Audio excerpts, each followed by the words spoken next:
Even though hatchbacks aren't as popular as crossovers, many of them are just as useful and versatile.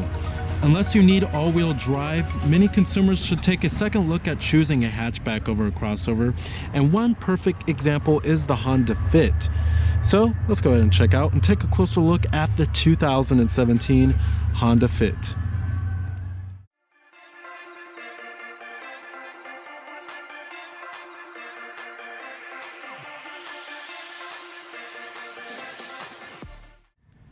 Now the Fit is actually the smallest and the cheapest vehicle that you can buy from Honda's model lineup right now.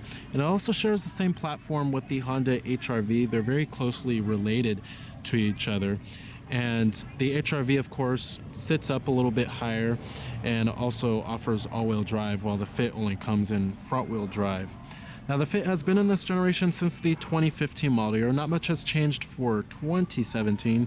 As far as styling goes on the vehicle, it's fairly a conservative looking subcompact vehicle. You won't find anything like LED headlights or LED daytime running lights, but it's an okay looking subcompact car, not a bad looking vehicle at all. And it only comes in a hatchback version. There's no sedan variant like how you'll find on some of its competitors. Now here goes the key fob design for the vehicle. You have your lock, unlock, and then your panic alarm. Now this color of the Fit we have here is the white orchid pearl. We also do have the EX trim, and you do have smart key access on the driver's door and the front passenger door. And on the interior, you also do have a full-on black cloth interior with your manual driver's seat adjustments as well as manual recline.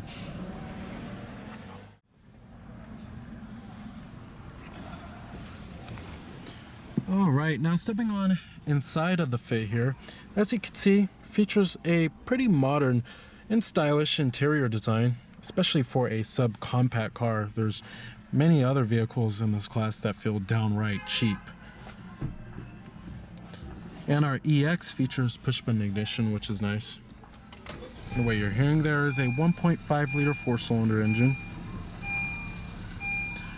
Coming to your transmission, we do have a CVT automatic. You also do have a sports mode, and then you can shift the vehicle manually via the paddle shifters. When you put the vehicle into reverse, this will display your standard multi-angle rear view camera. You can also change the different views. You have a wide-angled view, a normal view, and a top-down view. Pretty useful there. And let's go ahead and turn on the headlights. You also do have fog lights, of course, and the hazards. Let's go ahead and check out the exterior of the Fit. Automatic driver's side window. Let's go and pop up the hood and check out the engine bay.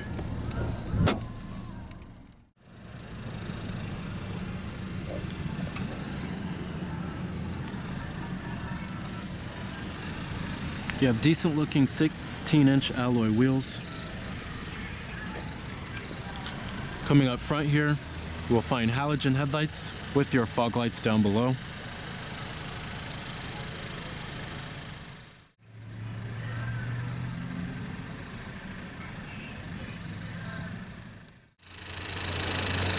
Now powering the Fit is a tiny 1.5 liter inline four-cylinder engine, and this is how you will find it in most other competitors of the Fit. You'll have a tiny little four-cylinder. Produces 130 horsepower at 6,600 RPM, 114 pound-feet of torque at 4,600 RPM, with EPA estimates being an okay 32 in the city and 37 on the highway. Doesn't reach the 40 mile per gallon mark, unfortunately. But of course, this all depends on how you drive. Now, like I said, you can only go for front-wheel drive, and this is your only engine choice available on the Fit. Now, competitors of the Fit, you have the vehicles in the subcompact hatchback class. This includes the likes of the Ford Fiesta, Toyota Yaris. You also do have the Chevrolet Sonic.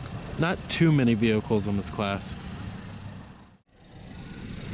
You also do have Honda's lane watch camera, which I'll show you what that's like inside.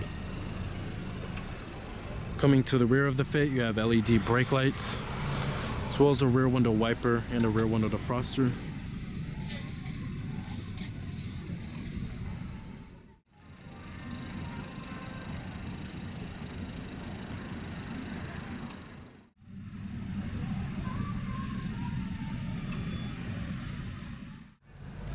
EPA estimates, like I said, 32 city, 37 highway. Overall vehicle score from the government 5-star safety ratings is a 5 out of 5. And the total vehicle price, $19,535. Pretty good. And the final assembly point for this vehicle is actually in Suzuka, Japan. Of course, you have all of your basic power necessities, including power windows, power door locks, and your power mirrors. Now, interior materials in the Fit are actually really good for the subcompact car class. I mean, a lot of vehicles in this class have very chintzy interior materials and have not the best build quality out there. I mean, subcompact cars are meant to be just point A to point B kind of modes of transportation. But the materials in the Fit aren't too bad. I mean, up here it is hard touch plastic, unsurprisingly. But on the mid-door panel, is soft touch and wrapped in cloth. Armrest is hard touch plastic. On top of the dashboard, most of it's hard touch plastic, but this part is soft touch, and you have this molded stitching.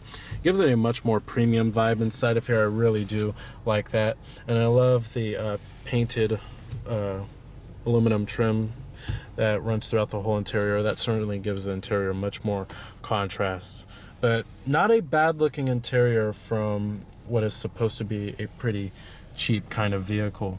Now, you do have a pretty good looking steering wheel also. You also do have your Bluetooth phone controls, voice recognition, steering wheel mounted I/O controls, and your controls for your driver information center. And then you have your cruise control right here. You also find the Honda Lane Watch system, which I'm a huge fan of. Pretty much acts like a blind spot camera, and you can activate the camera anytime you like. And like I said, it's on the mirror right here.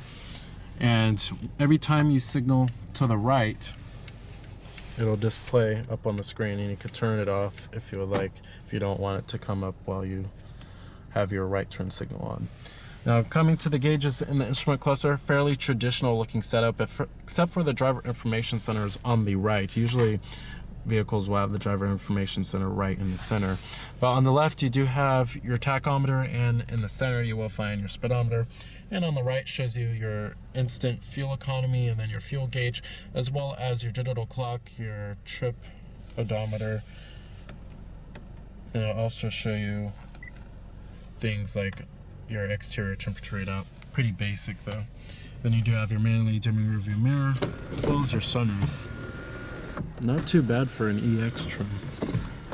And then down here, dual cup holders, HDMI input, and a USB charging port. One thing about the Fit though is that it is a little higher priced than some other subcompact cars. 12-volt power outlet, and little cell phone holder, little storage space right there. Then you have your center console storage, which is actually not too shabby, and you will find a 12-volt power outlet and another USB charging port. And it's nice that the Fit does have an armrest. Some vehicles in this class don't even have an armrest on the side right here. Visibility out of the Fit is also really good. Lots of glass area around the vehicle, and I love the front quarter window. Seeing out the windshield is also pretty easy too. When you get to rearward visibility, it can be a slight challenge, but at least a rear view camera does come as standard equipment, so it's not a huge issue. The seating comfort in the Fit is also really good. One of the most comfortable seats I've ever sat in a subcompact car. Would certainly take a long road trip in this vehicle. Very surprised about that. And the thigh support is pretty good too. And your glove box compartment, don't like how it slams right down, but guess you can't have everything in the world, right? And your AC controls does feature a simple, logical layout with traditional knobs and buttons. Love that. And I love how they're big knobs right here. You have your fan speed levels, different zones, and your temperatures. However, they do have kind of a clunky feel to them. Kind of feels a little cheap, but many vehicles in this class are like that. Then you do have your rear window defroster button too. Now, coming to the infotainment system and the main head unit. Now, we've seen this many times here before. My biggest gripe is this right here. I wish they would just put a regular volume knob instead of this touch sensitive button. Works much better with a knob, and it's much more user friendly. But the head unit is okay in terms of responsiveness, and the user friendliness can be a lot better. But coming to your phone, you do have your Bluetooth phone. You can hook up all your contacts on here, and then have an integrated dial pad. And this is your home screen right here. all the menus you want to access. And then you have your info, you have your trip information, instant fuel economy, average fuel economy. But I really do like the home button. You could just go anytime you would like. You also do have your audio. You could choose your audio source from here, pretty easy. AM, FM, CD player, which many vehicles are starting to get rid of nowadays. USB charging port, and your Bluetooth streaming audio, as well as your HDMI input, which is an interesting audio source. But pretty much all of them norm here. And then you do have Pandora and AHA internet radios. And then you have your settings, many different settings that you could change on here, including audio, camera, phone, system, Bluetooth. You could change the lane watch, like if you want to turn the reference line on or off. And you have your backup camera settings too. And phone, you can view your Bluetooth device list, all that good stuff. Then you have the Honda Link Connect. Of course, you have to have a phone connected to the system. But overall, like I said, the user friendliness can be a little bit better. The touchscreen is okay in terms of how responsive it is, but my biggest gripe is certainly this volume. They just need to change it to a regular knob instead of it being a touch-sensitive button. Now, as far as the way the Fit drives, now the best part about driving this vehicle is certainly its very comfortable nature while having decent handling. And I love how it doesn't have mushy handling like how you'll find on some other subcompact cars. But the CVT automatic transmission is pretty responsive and never really hesitates to shift all that much. The fuel economy certainly can be better of the Fit, however. I mean, it doesn't even reach the 40 mile per gallon mark. I'm pretty disappointed about that. But the powertrain does provide an okay amount of power. Can use a little bit more. Would love to see a turbocharged 4-cylinder in the future for the Fit. But this 1.5 liter 4-cylinder certainly gets the job done. I mean, there's really no need for more power here. But the ride quality is very comfortable and the Fit offers decent handling. But there's really nothing too remarkable about this vehicle, or nothing, too out of the ordinary. I mean, it's really a vehicle that's very easy to drive and doesn't have mushy handling. But if you're looking for a sporty subcompact car, there are certainly better choices out there. Like, I recommend the Ford Fiesta ST if you're looking for more of a fun subcompact car, but this is very easy to live with and provides a very comfortable nature, which I love. All right, let's go ahead and shut down the Fit. Let's go ahead and check out the rest of the vehicle.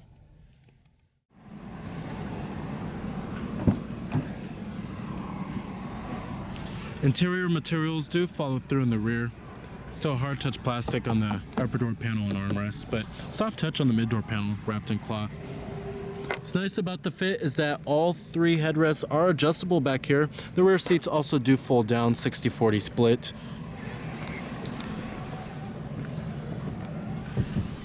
Now, probably one of the best selling points of the Fit here is the room it has. I mean, there's lots of room inside of here, plenty of legroom and plenty of headroom, above average for the class. However, not nearly as good as the Nissan Versa Note. That's definitely better than the Fit, but this is still pretty good for a subcompact car. You also do have a single map pocket back here, but no rear center armrest. Pretty disappointed about that. But yeah, it's not as good as the Versa Note, but the Versa Note interior just feels a lot more cheaper than the Fit. All right.